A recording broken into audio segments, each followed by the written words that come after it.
मी doctor Manisha Khairnar.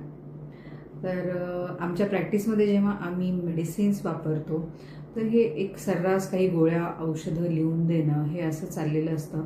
आणि medicine असं आपण जेव्हा म्हणतो तेव्हा कुणीतरी गोळी खातंय, सिरप घेतंय असंच चित्र आपल्या डोळ्यासमोर येतं. पण ट्रूली व्हॉट इज मेडिसिन? तर मेडिसिन ही एक अशी गोष्ट आहे की जी आपल्याला आजारी असण्याच्या कंडिशनमधून बरं करते किंवा आजारी पडण्यापासून प्रिव्हेंट करते. तर not necessary each and every time medicine म्हणजे गोळी किंवा औषधच असलं पाहिजे. बऱ्याच वेळेला आपण फूड एक्सरसाइज पण सांगतो आणि आपल्याला आता बऱ्याच फूडच्या टिप्स माहिती असतात की येस, हाय कार्ब फूड हे अवॉइड केलं पाहिजे, हाय प्रोटीन फूड हे घेतलं गेलं पाहिजे, लो फॅट किंवा हेल्दी फॅट घेतलं पाहिजे.